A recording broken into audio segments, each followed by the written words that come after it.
Hey everyone, Crow here, and I recently got back from the 2024 Pinball Expo in Schaumburg, Illinois. I was there 3 days, and this video is basically an edited version of the footage I took while I was there. But for right now, you're seeing a few pictures I took so I can explain a few things first.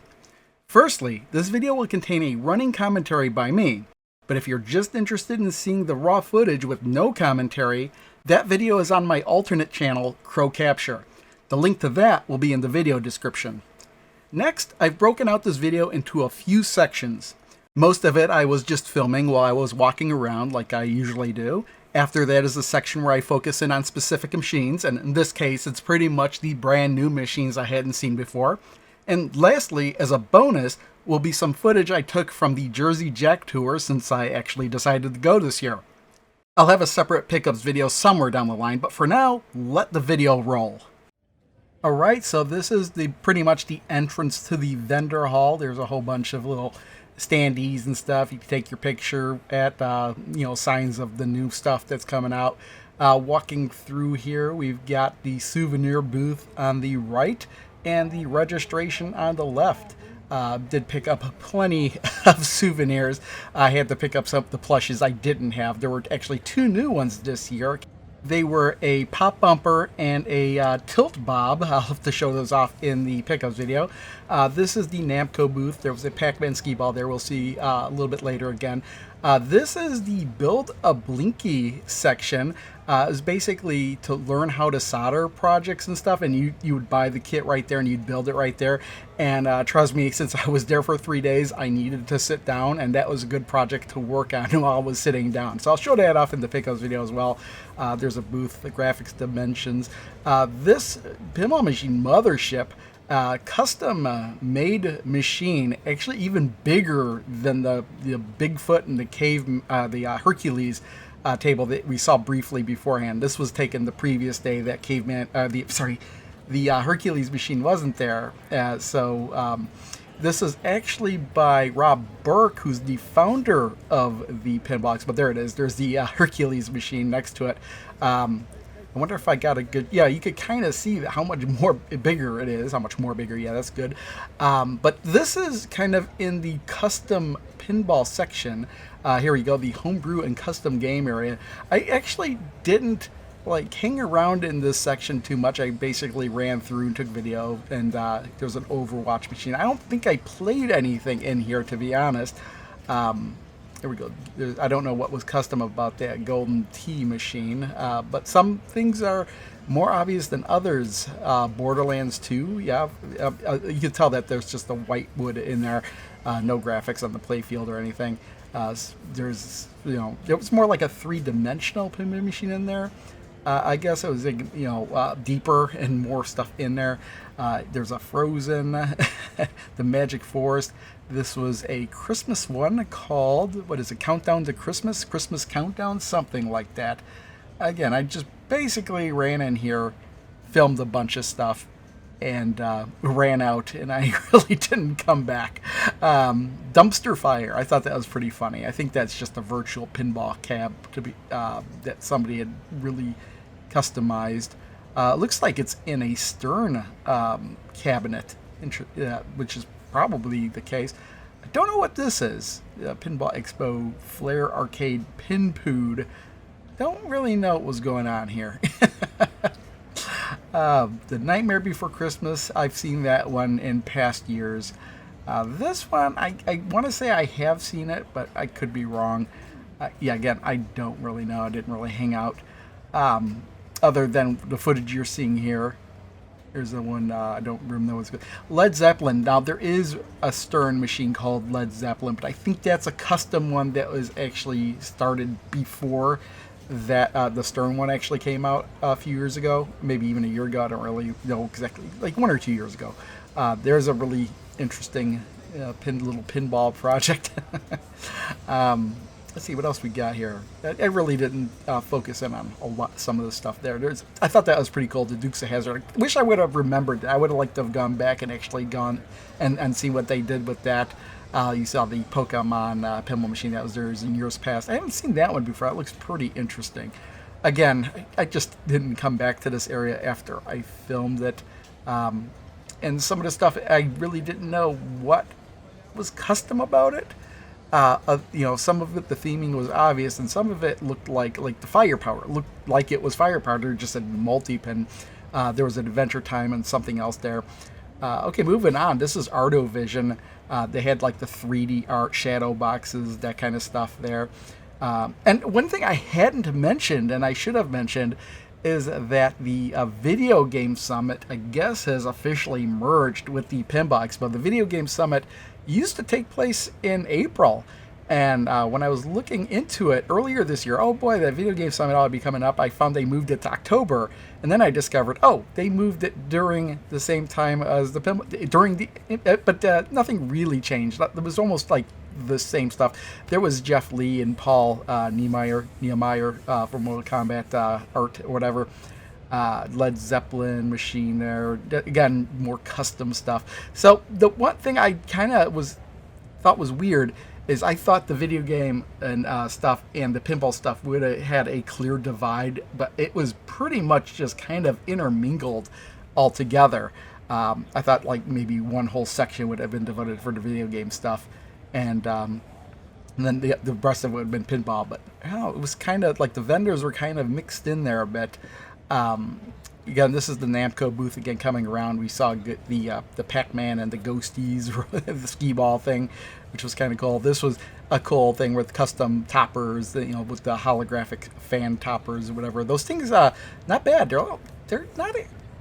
In considering all things, I don't think they're as much as I would have thought they would have been. They're around $200, $250, something like that.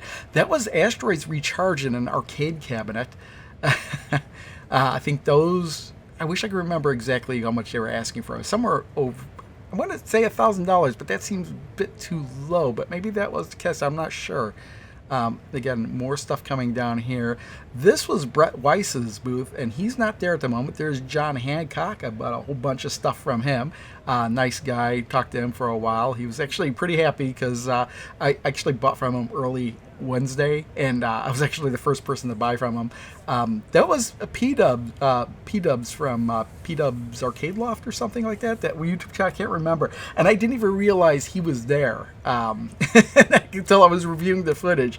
And that was a booth that we were selling a DVD they had made, or a movie they had made about barcades, and I did buy that as well. Wasn't really sure about this book here, what was going on with these books.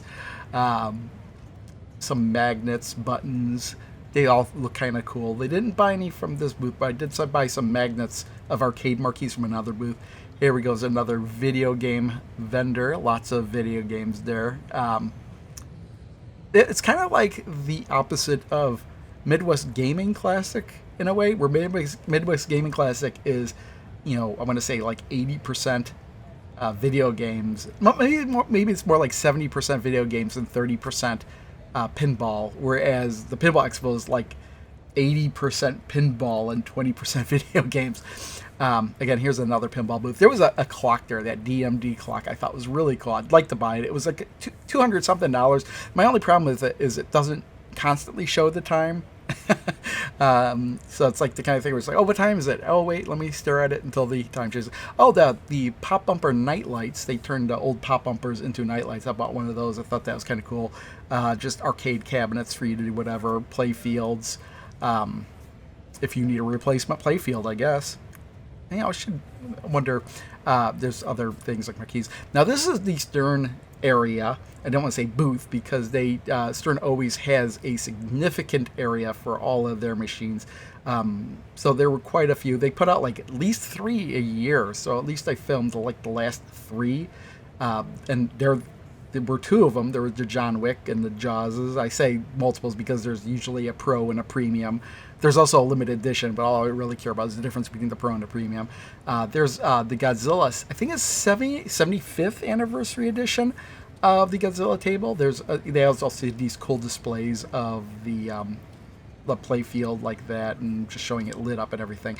But these Godzilla play fields were they had redone them in black and white, and we'll see a little bit more of that later, along with like the Jaws and the John Wick. I did film a bit more. I did do a little bit more focusing on those later in the video.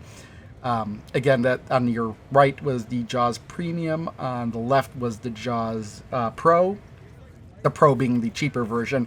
And oh yeah, there's the James Bond tables. Didn't really focus on it. I did that last year. That was kind of a new machine last year. There's John Wick. I only filmed some of the premium, I think, of the John Wick. I didn't film any of the Pro. It was an interesting table, but nothing really wowed me about it. Now, the X-Men one, it was pretty much the latest machine. That's why there's so many of them here. There's a Pro and a Premium of those as well. There's so many X-Men tables, and they were constantly being used. So you did have to wait in line if you did want to play an X-Men.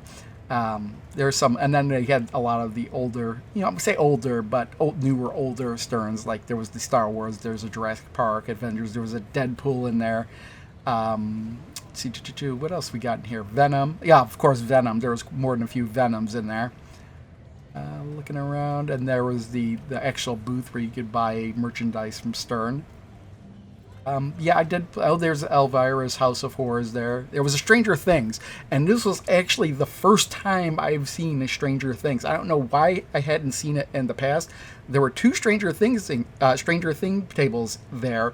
One was in the Stern booth, and one was totally on the opposite side at another booth. So I finally had a chance to play the Stranger Things table. I don't know why I hadn't seen that in the expos in the past. Even the year when it was new, I hadn't seen it, so I don't know why. And then they had this really cool alcove with a whole bunch of X-Men machines in there, and they had X-Men cartoons constantly playing back there. So that was really cool, I thought. I played actually a couple of games in this alcove because, believe it or not, it was it was shorter wait to wait in line to play one of these machines than any of the other ones. And I guess it's because it's one line for 4 machines, so that would explain it. Yeah, but again, here's another row. I think one side were all premiums and the other side were all pros. Could be mistaken on that. I'm pretty sure all these were premiums. Okay, here's another booth, kind of opposite end of that. They had art stuff. I don't know why I focused in on the Garbage Pail Kids stuff. It just happened to be there. Booth where you could get the light up flippers. They've been there in the past.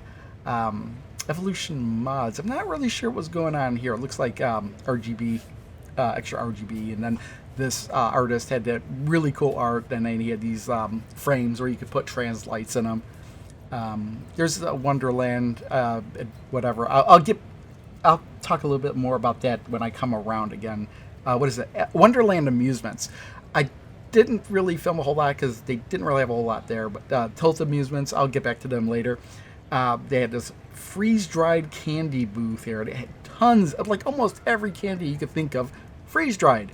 And I've had freeze-dried candy in the past. I didn't buy any of this because I think I've had my fill of freeze-dried candy. It just is, I think it's just way too sweet. I don't know what it is. Oh, look, they had kettle corn too. I forgot about that. But most of, like, I think 90% of what they had was just different candies that were freeze-dried, like Skittles and gummy worms and, whatever you could think of, freeze-dried.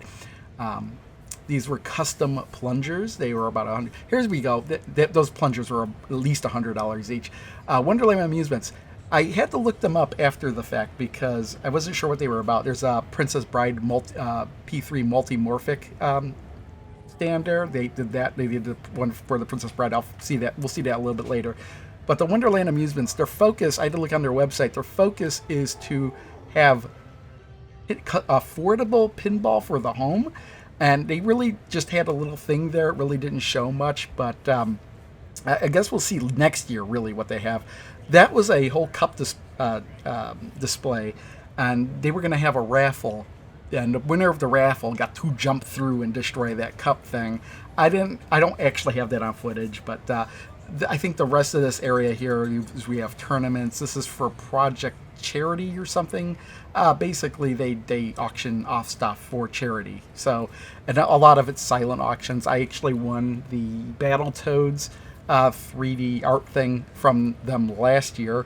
I didn't actually bid on anything here this year, but this is their booth. They usually have a pretty big booth, a silent auction thing. You basically go online and you make your bids online, and if you're the winner, you get announced at the end during sometime on Saturday, I think. There you go. destroy an awesome cup sculpture. So this is the opposite side of it. I'm surprised, like, that thing just stood the whole time. I mean, yeah, it was roped off, but whew, I wonder what would have happened if that thing had just fallen during the day, because that was a lot there. This here, coming up around here, is the Pinball Brothers and their Alice in Wonderland machine. I'm sorry, it was Dutch Pinball, not Pinball Brothers. Dutch Pinball has the Alice in Wonderland machine. And this was easily constantly the longest line of the show. And I did play it, so I do have some footage of that later. Not sure exactly what that booth was, but it was just more pinball stuff. Pin Sound, really specializing in sound for your pin, like just amazing sound coming out of your pinball machine. Not compatible with anything I have, though. Again, you got the thing where you can get the rack where you can flip around the table easily. I can't remember the name of the company. The guy was basically all this stuff. He was selling it all, basically. Nothing had a price on it. I don't know why nothing had a price on it, but he just kind of knew. He's like, oh, I'm interested in this. He's like, I know what that is, and I'm asking this much for it. The only thing I was actually interested in there was kind of like a cabinet. It was huge, but and it was only $100. And it was like, oh, this would have been a good base to start working on my own virtual cabinet. But I honestly, it was just too big, and I didn't have the space for it. I didn't really have the time to work on something like that, so I had to pass. And I had no way to get home unless I borrowed somebody else's truck or something. So I didn't get that. Here we go. Here's another video game booth. Everything Games. They didn't have any Atari 2600 stuff. I know that because I looked specifically for that. What is this? Why can't I remember? Is this Chicago Gaming? Oh, wow. I can't even remember. I think this is... I want to say this is Chicago Gaming with Pulp Fiction and Cactus Canyon. I'm going to have to pause this video to confirm. Yep, I just looked it up. This is indeed a Chicago gaming company. This Tap 91 game room, I hadn't seen them before. At least I don't think I have, but they had all these really old pinball machines. We're talking about like 1930s pinball machines. Basically before pinball was what pinball is as we know it now. We literally just pins and balls and no flippers or anything like that. So they had a lot of cool stuff like that. I don't think I really tried out anything in there. It was always pretty crowded in there. I should have in retrospect. If they show up next year, I might have to hang. Oh, look, this one was even in 1860 and inspired pool. Dark Fusion Systems. They were kind of a little off place where they were. They do specialize in custom PCs, and they just started doing custom keyboards. And actually, I bought one. Spent quite a bit of money on it. It won't be in any pickups video or anything because I won't get it. I'll get it in the mail, but not till next month. They only ship at the end of the month, and it's not like they had anything there for me to actually buy, but I did like what they had, and I don't really like the layout of the keyboard I got, the 75%, I think, keyboard. It's really throwing me off. I just can't get used to it, so I want something more, something more that I'm used to, and I wound up selling what I bought not too long ago. What do we got here? Looks like frame pictures of stuff, and again, just another video game booth. Again, like, seeing what I mean? Because I've been kind of going, it's not like this is scattershot all over the place. All this stuff that I've been filming has kind of been going along the route, and you would think that these gaming booths would be closer to one another, but no, they were just kind of scattered all over the place. Again, here's this popcorn booth. Those things are really cool, but they're like over $1,000 each. I would love to get one, though. I entered the raffle to win one, but I didn't win one. Yeah, nothing I would pay $1,000 for, but if I just had money to blow, maybe I'd buy one. Again, this is kind of an odd booth because they had video games and stuff, but then when we get around the corner, we had, I got caught up on the Atari 2600 stuff there, but all of a sudden, then I had to take a stop here. I was like, oh, PCBs for arcade games. I was like, should I buy one? I do have that cocktail cabinet that I could pop this in, but I didn't. They had a lot of interesting things there. Pit Fighter. I know it's a bad game, but I was kind of thinking about, should I buy the Pit Fighter?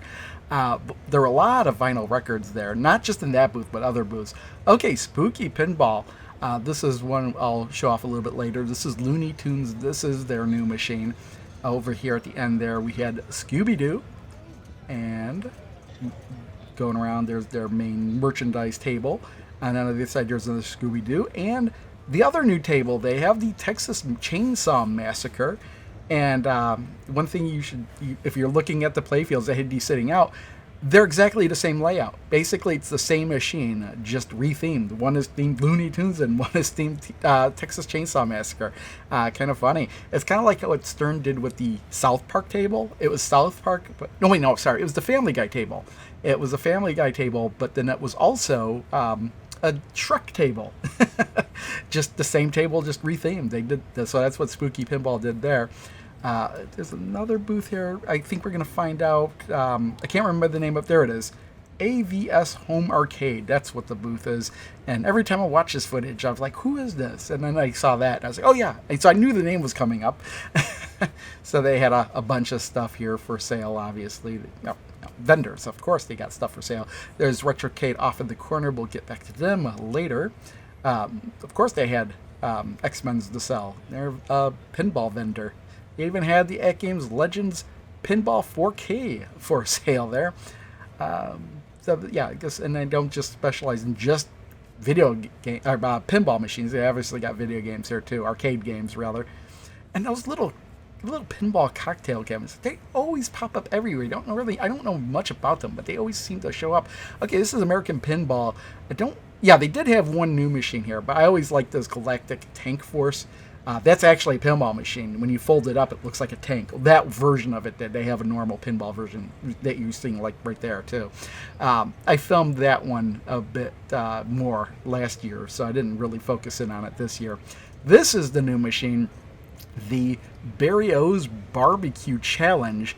I almost forgot to play this one, but I'm glad it did. But this is not a machine you'd want to have, and I'll kind of, at least I wouldn't want to have. Primarily because just playing it would make you hungry, and I'll explain a little bit more why later when we focus in on it.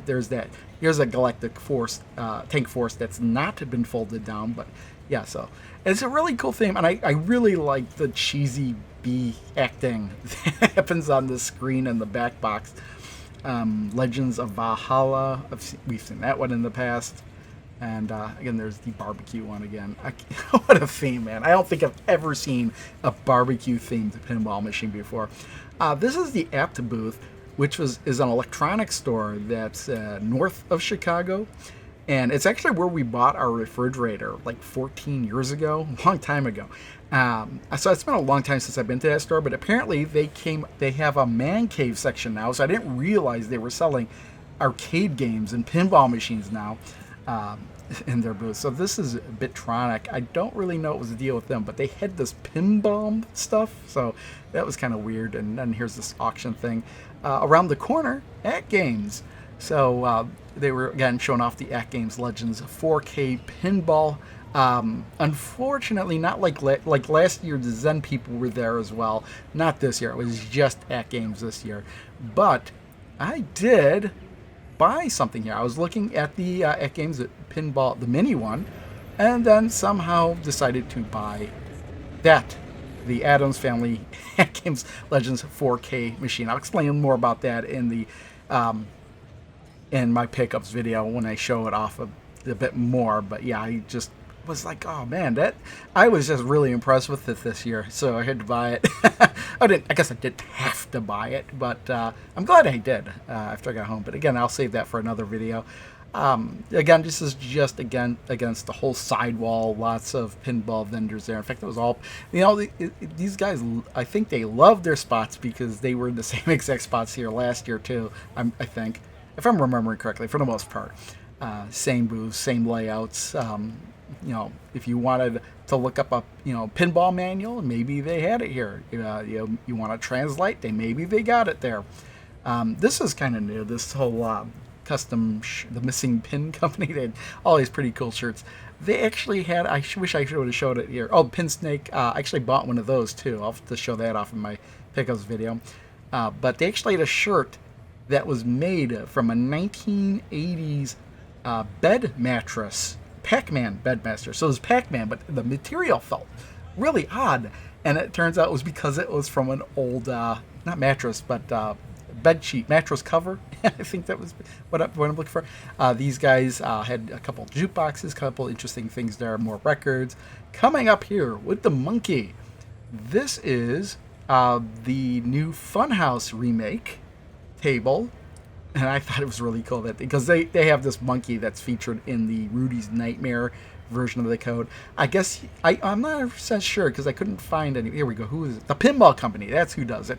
I can never remember who did it. But it's really fun. I really like it. It's like it has shown up in shows in the past, but I think now is like the first time it's actually mass produced and for sale. And there's that other Stranger Things I talked about. Retro-cade, these custom built arcade cabinets, so awesome, man. I honestly would, if I had the money, I think these things are at least $2,000 each minimum. They could go way up. We're talking about like $6,000. You could get them really decked out. You could get light guns, and you could use them like regular TVs as well. I would actually consider just replacing the center that I have and replacing it with that, a whole big giant arcade cabinet where I could sit and watch TV at it too. There was another video game booth. This Avatar is the Jersey Jack. Avatar's the new Jersey Jack table. So we're coming around the backside there, and they had Avatar machines. They had a lot of Avatar machines, but again, there was always a line to play them. So there was a little alcove there for Avatar, but there were more otherwise. And this is the very, very front of the Jersey Jack booth, and this is just walking up. They had the Godfather, they had the Toy Story 4, they had Elton John's, which was the new machine last year. But I did have to wait in line and play Avatar just to see what that was about. This is the Pinball Brothers and their latest machine, ABBA, which I think is just a very weird theme for a new pinball machine in 2024. Last year's was Aliens, I believe. This is Operation Pinball, again another pinball vendor, maybe just arcade machine vendor in general, because I do believe they have more than just pinball machines. Just kind of showing off what we got there. I think they have custom stuff as well, so they may customize some stuff and then sell it to you. There's ice cold beer. They have the Labyrinth machine, which was a long line for that last year to play that. I can't remember who makes this one. This is the Ninja Eclipse. Let me pause the video. I'll find out who makes this one. All right, it looked like that's by Turner Pinball. I would have never guessed that because I didn't remember that, but I didn't really film much more of it other than that because I did film some of it, a lot of that last year. Not a lot of it, but I filmed the machine itself last year. This is like, what was that, Kingpin Games or something like that. Here they have a lot of arcade games. The Fast and Furious stuff, wow, that just looks huge. And again, there's I guess they have pinball stuff too, because I see custom shooters there and toppers and whatnot. I didn't really pay that close attention what they had there.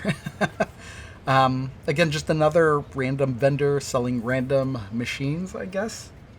Yeah, they had the cool, I think that's them too, the same stuff with the cool glow signs. I was really tempted to buy one, but I didn't because I didn't really know where I'd put it. So yeah, giant pinball flippers. I remember seeing those and thinking, should I get these? Hang them on the wall somewhere? Again, just didn't do it though. Rocket Replay Pinball. Wasn't really sure what this was about. Didn't really stop to ask questions, I guess. This would have been, I guess, the Video Game Summit part. This would have been a booth at the Video Game Summit, I guess. Maybe not, because they do have arcade marquees. I'm not really sure. I guess they fit in between, in the middle there. This is at the very end corner. There's a bunch of arcade machines. I'm not really sure who was selling these, but these were all for sale. I thought at first that this was Galloping Ghost who brought those, but no, it wasn't them. This is Paul Zimmerman's booth. And the reason I'm showing this Switch and this is because he had a virtual pinball tournament, which I participated in. That was the setup. I thought it was hilarious. But in case you're wondering how he did, it was like a different tournament every day. So this is Mezzo Mods. So they had a lot of custom pinball stuff there too. But the pinball tournament was one on Thursday, one on Friday, and one on Saturday. The one on Thursday, I came in last place. The one on Friday, I came in first place. And the one on Saturday, I tied for first place. And then there was like a bonus game, secret game at the end, which turned out to be Demon's Tilt on hardcore setting. And I wound up getting fourth in that, which was just out of the place of getting anything. If you're wondering what I got for first, it was pretty much just $50 each time. But since me and the other guy tied, we get to split the money. There's a quilting thing there. Unruly Quilter, I think it was. Again, more video game booths here. Again, I don't know why they were just why the video game stuff just wasn't like in a separate section. But this is the way it's laid out. And then there was this section here that they always have where you could just sit down and play games that are set up. I actually when I had to sit down for a bit, I sat down at the only game that happened to be open at the time, and that was Hotel Mario. So I played a bunch of Hotel Mario for the first time. Oh, these are all arcade marquee magnets. I bought a couple of those. Looks like we got trading cards, SNES games, Nintendo 64 games. Again, and this is actually near the front, near the entrance. Troubleshooting, pinball troubleshooting. If you have a problem with your machine, I guess you take it here. And I didn't film a whole lot of this area. Again, this is showing how the electronics in a pinball machine work. It was like these stations that showed up. You hit the buttons and you can see exactly what happens inside the machine. So this was like a horse racing game here. You can see, well, I guess I didn't, I edited that part out where they kind of reset it. This is the baseball thing. I wasn't really sure what was going on here. They were flicking the pinball up, and yeah, you could see that plunge it back, shoot it forward, and sometimes something would happen. I think I at least edited out to the part where something does happen. Go one more time. I think here, finally, something happens. There we go. Just so you can see that work. So yeah, I had, in past videos, had walked around and hit every button in the video, but I decided not to do that. Okay, this part I was kind of saving for the last part of the tour because this is the auction they had on Saturday. Now, I think I filmed this on Friday. And so they basically had where you can see. Now, Saturday morning, an hour before the auction started, they had turned on all the machines so you could see everything. I was really interested in that Doctor Who machine, but that wound up selling for more money than I thought I would have paid. If you wanted arcade machines, those sold for really cheap, because I think most of the people that were here wanted the pinball machines. The Doctor Who sold for $3,500, which is not a bad price, but I was only interested if I could get it super cheap. Some of these machines actually did go for super cheap. The most expensive thing that was sold, I believe, was a Magic Girl that was in the box.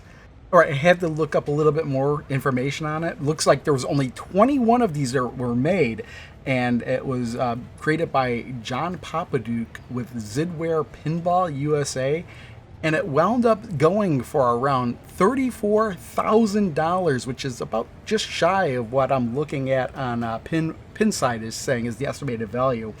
But coming up, I'm going to stop talking for a moment so you could actually see and get a feel for what it was like to be there at the auction. 29, take it one time, 28, 29, 29, 3,000, 3,000 bid, 3,000, 31, 31, 32, 32, take it one time, 31, 32, 31, 32, take it one time, 31, 3200, 32, 33, 33, take it one time, 33, take it one time, 3,300. All right, and moving on, I decided to save the free play zones for last, and there was actually two different free play zones. This one's actually in the hall. This is like really right next to the stern area. So let's see, we got Alien. There was a guy I met there before, and he was actually selling a couple of his machines, and they were here, and I was kind of interested in it. I just didn't want to spend the money. What the Gladiators there was his, and the Black Knight 2000. And yeah, I had to play the Black Knight 2000 a couple times. Again, you know, one of the best soundtracks in pinball. You got to play it just to hear the music. But the game is fun too. Actually, his machine was the best playing one I think I'd ever played. And there's a Comet. again, another one of those little cocktail pinball machines. There's a cabaret cabinet, I believe they're called. America's Most Haunted, Williams Star Trek, The Next Generation, or is it a Bally? Let's see, there's Paragon, and walking right there is Jungle King, Xenon, and okay, and then this must have been all the machines that Jersey Jack brings. I think Jersey Jack brings every single one of their machines to put in this free play area. So that's what they did there, starting with Wizard of Oz, going all the way down to, I didn't catch if Avatar was there, but well, maybe here we are. Avatar is there. And then I basically went back and I just was like, hey, I never lifted my camera up as high as I could to get a good look at the whole area here. But that's what I'm trying to do here as we end this section of this room here. There was a couple other rooms. There was another free play area, which I'll get to soon. But then there was actually a tournament area as well. Free play zone. Yeah, this is the other free play zone, just in another room here. So I'll have some footage walking around here as well. And then I think further down in the hotel, there was a whole other area for the tournaments, which I did not join because there was no way I was gonna do any good. I have a tendency to do really bad when it actually counts. So except when it comes to virtual pinball, except on that first day when I came in last because I had the worst scores ever on it was Zaccaria Pinball. That was the first day. It was all Zaccaria tables. It was actually spooky because it's close to Halloween, so it was like spooky remake and spooky retro. I can't remember exactly which ones they were. The second day was it was Pinball M the second day. I can't remember. No, maybe that was the last day. Oh, wow. Oh, no, it was actually Pinball Arcade. That was the second day. Mary Shelley's Frankenstein, again, all Halloween themed. I can't remember what the other two were offhand. And then the last day was Pinball M. And, of course, there was Chucky. I can't remember what the other two were. But I didn't even know Pinball M was on Switch, but I guess it was. Again, just walking around, so you could get a look at what machines were there in this area. And if you really wanted to play a machine, you could always come in here and find a free one to play if you weren't picky. If you wanted to play something new, you were going to have to wait in line for sure, even if it was just a couple years old. But if it's in this room and it was like a decade or more older, you could pretty much, like the Doctor Who machine, I had just jumped on it one time. The Ghostbusters machine, I just jumped on it. Nobody was there. I wanted to kind of play that premium Star Trek because I have the Pro, but somebody was always on that when I walked by. I played the Back to the Future a couple times only because that was one I used to play in Aladdin's Castle a lot when I was a kid. Or younger. I don't know if I was actually a kid back then. I was a teenager for sure. To me, that's a kid now. Oh yeah, they had a couple of Zaccaria machines. There's the Time Machine, not my Time Machine, that's somebody else's Time Machine. Mexico 86, and then we have these old EMs there. I played a couple of those because, how often do you get to play an EM in good working condition? And all of these were in good working condition. Just that there's very little interest, I guess, these days to play EM, unless you just want to kick back, relax, and play something relaxing that's just simple. So I, of course, had to play a couple of EMs. It's always fun to experience that if you haven't. Worth a try. I don't know how if they require much more maintenance than any other pinball machine. It might be. I don't know if they're easier or harder to troubleshoot. But yeah, coming down here, this area was always crowded. I don't know why. There was this Empire Strikes Back pinball machine there. I don't know if that was the reason. Then again, just a couple more on the other side of the wall. And this section may be coming to a close. And after this, we will be focusing in on specific machines like this Jersey Jack Avatar. So a lot of these I was filming while other people were playing, while I was waiting to play. So yeah, but the interesting thing about this table was that there was actually 2 different underground gameplay fields, which was kind of unique. But the thing with Jersey Jack is they always have really awesome light shows on their machine. And they can really just set the mood just by changing, like something can be happening And if they want it to be sinister, like all the LEDs would just turn red. And I swear the whole pinball machine just looks red, no matter what the color is. It's the lighting is very intense in these tables, and the Avatar one is no exception. I don't know if I got any good footage of, like, you can even see just the subtle changes here. But this game played very well and very fast. I liked it. Okay, moving on to Stern. And this is the X-Men. I believe this is, yeah, this is a Pro. You could, no, I'm sorry, this is a Premium. And the reason you could tell is because you could kind of see there's like this robotic Sentinel fist, I think, that's kind of sitting there. It's got the red light glowing on it. I don't think the Pro has, if it has one, it's not three-dimensional, and it doesn't glow red. So I do believe see, again, Stern's getting in with the lighting too. When you shake it and you're in danger, the whole thing turns red. The one thing that you really can't tell from this angle that really threw me off when I first started playing this machine is that the flippers are not actually in the center of the machine. They're off to the side a little bit, because there is another section off to the side there where you can the ball can drain, but you can rescue it with this other flipper that's there.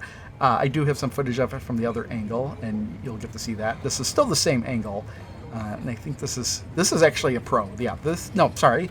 Every time I say it's a Pro, it's because I didn't see the hand there, and that's what I'm using to determine whether or not it's a Pro or a Premium. But yeah, this is Premium. But you kind of see that other flipper there. You can't see it now. You can see it in the beginning of the video. But yeah, there's one pop bumper in the machine too, and that's another weird thing. Usually there's an array of 3 if there is a pop bumper, but some machines don't have them, and that's even rarer. But just one is kind of weird.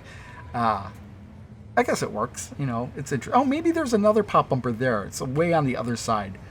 But yeah, usually the pop bumpers are an array, and in this machine that's not the case. Looks like there are 2. There's a red and a blue one.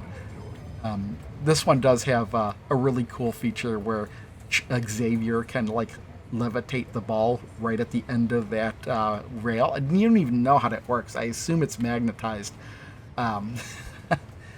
So, man, I spent a lot of yeah, it was a really fun table. Once I got over the flippers being off to the side, I got used to it. It actually only took a few minutes to get used to it, and I wouldn't mind owning this machine. It wouldn't be my first choice, but it was it's a really fast machine. The ball flies all over the place, like, and I'm not talking about uncontrollably. The ball just goes down its paths and up and around super fast, and yeah, this is the Premium. Maybe the other ones were Pro. I don't even know now. Oh, yeah, see, you can see the ball hovering there. And then it'll drop. Boom. I don't know if there's like a little thing there that holds it up, or if it's magnetized. Okay, here's from the other side. This is where you can see he's trying to rescue the ball. He's got to get up on that ramp, and it comes around, and that's where it holds the ball. So I think that's a really cool feature. There is a Sentinel head that pops up from under the playfield. I think it does that maybe in only the Premium version. That's the thing, is like sometimes it's hard to tell what version of the table you're playing, and then sometimes it's super obvious. And the X-Men one, it wasn't super obvious whether or not you were playing the Pro or the Premium. That's the one downside with Stern, that sometimes the Pro and the Premium tables are completely different. It was that way with the Venom table, and it's certainly that way with the Jaws table. The John Wick table, I couldn't immediately tell, so I couldn't even tell you right now if this is the Premium or the Pro version of the table. It was just filming it, I guess. And again, it has a couple interesting things in there, like the case and stuff. Off to the side, you hit that a few times, and it comes out of the way, and you could go underground. But nothing stuck out to me, incredibly stuck out to me on this machine. Not like the X-Men, just felt like a pinball machine with a John Wick theme. Nothing bad about it. It's just that maybe I need to. Nothing really screamed at me like, oh, I got it. This is something I want to play more, or anything like that. Again, it would be a different experience if the volumes were turned up. Like, you really couldn't hear like the audio from a lot of these machines just because they were turned down to an extent to where the surrounding air noise is just covering it all up, which is why I'm doing a voiceover with these videos, because otherwise you'd just be hearing just crowd noise constantly for this whole video. Okay, and this is the this is the premium. No, I'm sorry, this is the Pro Jaws, and the reason you can tell that is because of the shark. And there's the Pro Premium version actually has a whole upper playfield up in the upper left-hand corner. So yeah, there's a fin that comes up from the middle playfield. Honestly, even though the Premium and the Pro version are completely different, I really like the way the Pro plays. There's nothing about this that screamed at me like, oh, you're getting a really inferior version, even though it's really obvious what the difference between the two. But this was still a really fun one to play. I like how there's the chum bucket. It's the only pinball machine I've seen with a chum bucket you can hit to lure the shark, I suppose. But yeah, this is a fun table. I'm not a big fan of Jaws, believe it or not, but this table was fun to play. So after this, we'll probably see the premium version of the table. Eating Frenzy, Life Ring Ready. Okay, yeah, here we go. This is the premium version. You can see that right away. It looks, at least the top half of the machine looks completely different. You got this whole upper playfield there. The shark. Where's the shark? Well, I'll tell you where the shark is. You wait a little bit. You hit that boat there a whole bunch of times, and this is kind of a bad angle, and we'll see it again from another angle, but Jaws will, in fact, come out of the table. I'm waiting for it to happen. I think he's trying to make it happen. There he is, and then the shark comes out.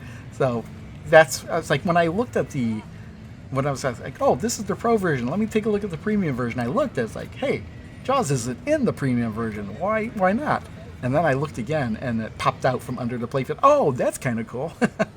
But that's the only kind of cool thing the Premium one has over the Pro one. And honestly, it's not enough for me to be like, oh, I'm going to spend the extra $2,000-$3,000 more and get the Premium or the Pro one or Premium one, whatever. Get the more expensive one. I don't know. Maybe there's something. Maybe I didn't play the Premium enough to understand what was completely different about it. I really hadn't looked up a fact sheet about this. I kind of ignored the announcement of the Jaws machine when it was first announced, so I really didn't look at oh, there's the shark fin again. That's a really cool feature. That's something you'd see in the Zen Studio tables. They love doing that with their tables. They have little cardboard cutouts pop out from under the playfield. The one downside with the Jaws table is, at least the Pro one that I was playing, is that I had actually made the ball go airborne a couple times, and it has to do with that chum line and it kind of being empty underneath that. And there's the shark popping down again from another angle. And the reason I realized that was the case is because there was another booth that was specifically selling a mod to prevent that from happening. And this is the 70th or 75th anniversary Godzilla table. I can't remember what anniversary it is. But as you can see, it's pretty much the same table. It's just that everything's done in black and white and red. Looks like the colored inserts haven't changed, though. But I think it's a cool look. I was talking to somebody at the show that didn't like the black and white look, preferred the color look. Honestly, I think I'd go either way, but if I had to choose, I think I'd choose color, to be honest. This is the Metallica Remastered. This wasn't here the original day when I walked around and filmed stuff. This showed up on Saturday. This had massive lines to play it. I don't know what was different between this and the original Metallica. This is Metallica Remastered, so I don't know what exactly had changed. But I didn't wait in line to find out. I'll have to look it up online maybe. But it looked to me, I was like, it's got to be exactly the same game, right? I'm probably wrong. Maybe there is something a little bit different about this that makes it better. But again, it's a remaster, so it's got to. Oh, and I just had to film a little bit of the Stranger Things machine after I played it, because I'd never seen it before. So this is just not being played. The one thing is that this table has a really cool lighting effects. But I didn't like the gameplay at all. In fact, the ball seemed to... every time I played that table, the ball seemed to drain a lot. So I was like, oh, if this is the case, maybe that's why I haven't seen the machine all over the place. And this is just looking in at the Looney Tunes table. So yeah, I played this, and I didn't do that hot on it. I didn't like the layout. I didn't really understand the layout. It wasn't like intuitive, so to speak. I guess it's something you'd have to understand a little bit later. There's ramps all over the place, and it's kind of weird because there's, I don't know what is throwing me off about them. The fact that there's this orange metal, which makes sense in a Looney Tunes theme, but I'm just used to the ramps being metal, aluminum, whatever, steel, metal looking, and here it's a kind of a weird orangish, like almost screams construction to me, with the orange. And I was just doing really bad at this table. And what was weird about it was I jumped on the Texas Chainsaw Massacre table next, and I started playing it. It's like, this is before I realized it was the same layout. It was like, this is the same layout. And for some reason, I did better at that table. Maybe it was because I played the Looney Tunes first. I don't know. But I really liked the Texas Chainsaw Massacre table more than the Looney Tunes table for some reason. And I thought it would be the opposite way around, since I like Looney Tunes and I'm not really a big fan of Texas Chainsaw Massacre. But yeah, here's I'm just getting some filming of it, one of the tables when it was not being played. And there's, hey, Wile E. Coyote with the TNT, and it actually moves and he hits the plunger there. And I filmed the thing. I was like, oh, wait a minute, that has nothing to do with Texas Chainsaw Massacre. That's Michael Myers, not Texas Chainsaw Massacre. But yeah, this is the same layout, and what I don't know, I'm just noticing now that the ramps are orange too, just like the Looney Tunes one, and for some reason it didn't bother me so much more on this table as it did on the other one. It seemed really out of place on the Looney Tunes one, but not here for some reason. I don't know why. Maybe it's just something weird in my brain. I don't know. The really cool thing, and I didn't get any footage of this, is that that ramp up goes up back to the right flipper. Sometimes we'll drop the ball into the meat grinder, and I thought that was hilarious.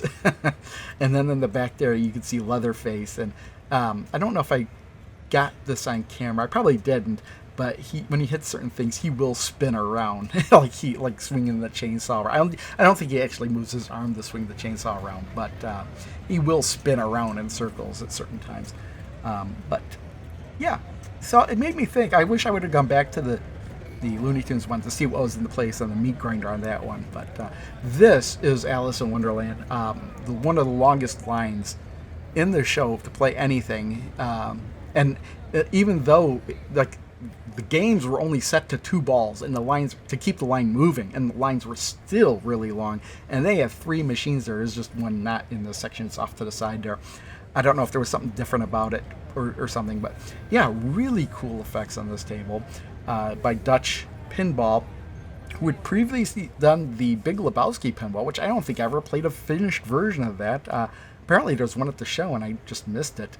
I should have hunted it down and played it. But yeah, this was actually a very smooth playing table. It was very good. It was well worth the wait to try it out. Yeah, it's really easy to understand to play. It's like, oh yeah, you shoot just one hole, start a different mode, and then shoot where it says to shoot.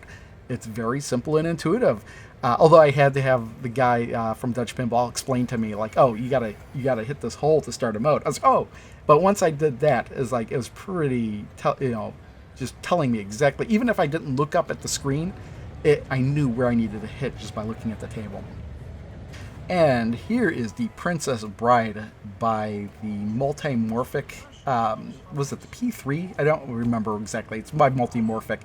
This is the one where you could take out the back half of the table and replace it with other inserts and change what the game is you're playing. But this is the Princess Bride themed table. It's new this year. Last year it was the Weird Al Yankovic table.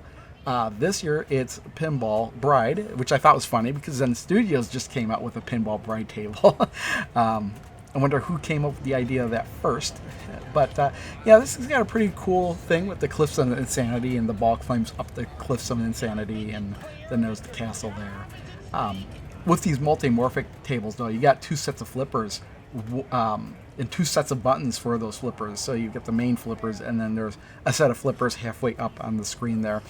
And that's really cool because like they had to find an alternate way to operate the flippers, because you couldn't have the like a regular flipper setup because it would go through the monitor. Although they could probably make a custom monitor that would do that these days. I don't think when they first started this project that kind of thing, that was technology was available. But this is just what they've got going, and it works just as good. I think it's just kind of a little weird because you've got the sticks hanging out from underneath to go around the monitor to be able to flip the flippers. So it's just a little unusual there, but other than that, they just felt like normal flippers. Yeah.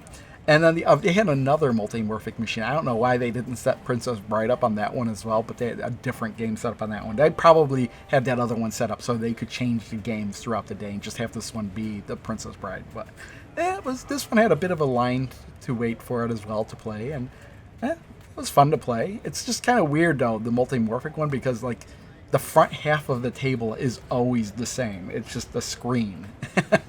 And then halfway up the table where you get that blue light, those are actually little pieces that can pop up, and then you could hit those areas to send the ball into the machine. And then this is the Barrio's Barbecue Challenge. And yeah, this is not a table I think I'd want to own because every time I'd play this table, I'd get hungry. I don't think I got that much footage of it, but on that screen, they're always showing like real footage of meat being cooked. And it's like, man, that looks good. You know, it's like, now I could use a burger and a sausage and other stuff that would have been cooked on a grill. But it was a fun table, I gotta say. Yeah, and what was really interesting, I'm waiting for me, I zoom in on the pop bumpers there in a bit, but what's really cool about those pop bumpers is that as the ball would bounce around them, it would look like the flames are shooting up and cooking the meat. It's like each one of those is set up like it's a grill. And then when the bumpers light up, here we go, they light up like they're grilling the meat.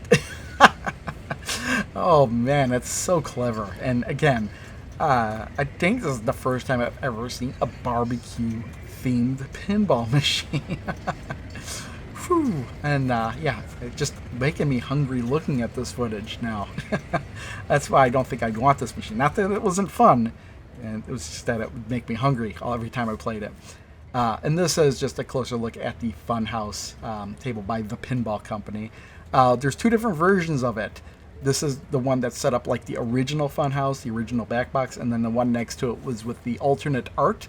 It was the more expensive machine. I don't know what makes it more expensive. There's probably, like, okay, it looks like Rudy's eyes light up and stuff, which doesn't happen in the original. But I'm fairly certain you could play either classic or the new Rudy's Nightmare version on either machine.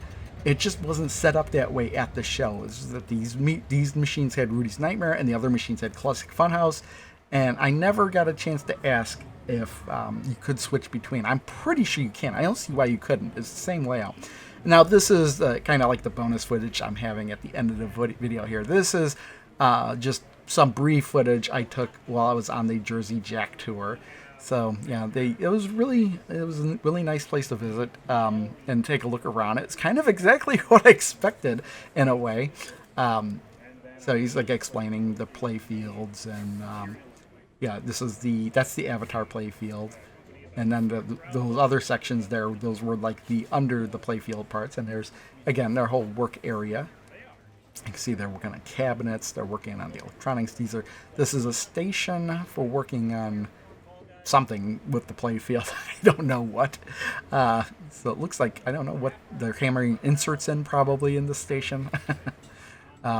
There's more play fields. There's an Elton John there.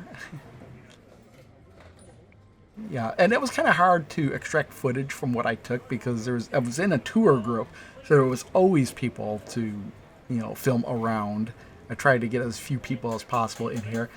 This is a play field test area, so they're testing out all the switches and stuff, making sure everything works.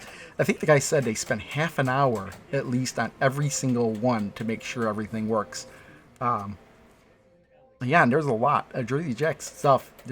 they seem to have a lot going in them, more than anybody else. Just different pieces of the machine will need to go in at those stations, I guess, substations. So go wireframes, tablet trails, and these are the machines just as they're being finished. I guess they need to put the legs. I don't think they put the legs on them. They said at the very end that they would. They kind of just goes off the assembly line and flips into a box. And I wish I would have seen that. That would have been cool to see, but that didn't happen while I was there. And then this was the end of the tour. You know, they had an Elton John table there. You know who's there? Steve Ritchie was there when I was there filming this. That'll be it. Thanks everyone for watching. See y'all next time.